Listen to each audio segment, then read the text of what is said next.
Insulin ஊசி போடுவது எப்படி?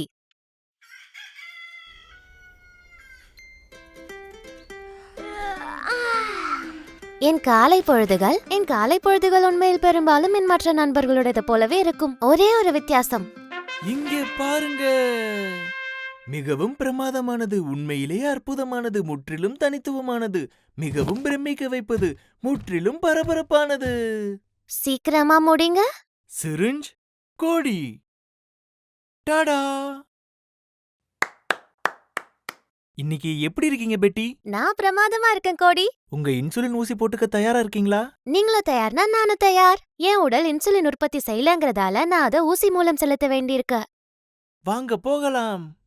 சரி தம்பி, நீங்க எந்த இன்சுலினை பயன்படுத்துறீங்க அப்படிங்கறத பொறுத்து சாப்பிடுவதற்கு முன் 20 முதல் 30 நிமிடங்கள் வரை காத்திருக்க வேண்டியிருக்கலாம். அதனால நீங்க இன்சுலின் எடுக்கிறதுக்கு முன்னால உங்க உணவு பழக்கத்தை பற்றி யோசிச்சு பாருங்க. சரி, இப்போ நான் தயாரா இருக்கேன்.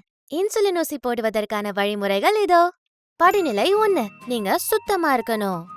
முதல்ல நான் சோப்பு போட்டு கைகளை கழுவுறேன். ஊசி போட போகிற இடத்துல என் தோல் அழுக்கா இருந்தா நான் குளிப்பேன். சோப்பு மற்றும் தண்ணீர் போட்டு சுத்தம் செய்வேன் அல்லது ஆல்கோஹால் போட்டு துடைப்பேன். படிநிலை 2, உங்கள் பொருட்களை தயார் செய்யவும்.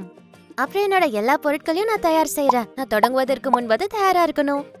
படிநிலை 3, ஊசிய தயார் செய்யணும். முதல்ல நான் இன்சுலின் எடுத்துக்கிறேன். நான் பால் போன்ற இன்சுலினை பயன்படுத்துறேன். அதனால அதை என் கைகளுக்கு இடையில 15 முதல் 20 முறை உருட்டணும் என்பதை நான் ஞாபகம் வச்சுக்கணும். குப்பியின் மேற்பகுதி சுத்தமாக இருக்கிறத நான் உறுதி செஞ்சுக்கணும். 2 கைகளாலும் நான் சிரிஞ்சை எடுத்து பிளஞ்சரை பின்னுக்கு இழுக்கிறேன். இப்படி செய்யறதால சிரிஞ்சு காற்றினால் நிரப்பப்படுது. சரி, இப்போ நான் குப்பிக்குள்ள காற்றை செலுத்த வேண்டிய நேரம் வந்தாச்சு.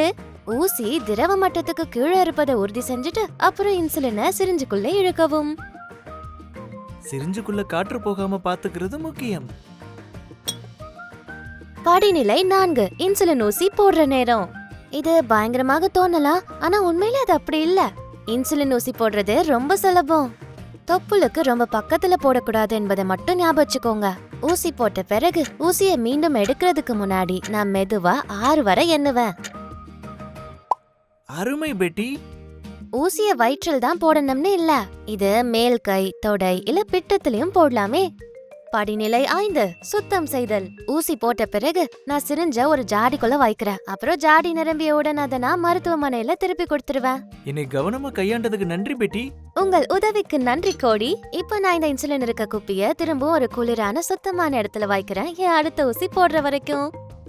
சரி, இப்ப நான் செய்ய வேண்டியதெல்லாம் சாப்பிடுற வரைக்கும் காத்திருப்பதுதான்.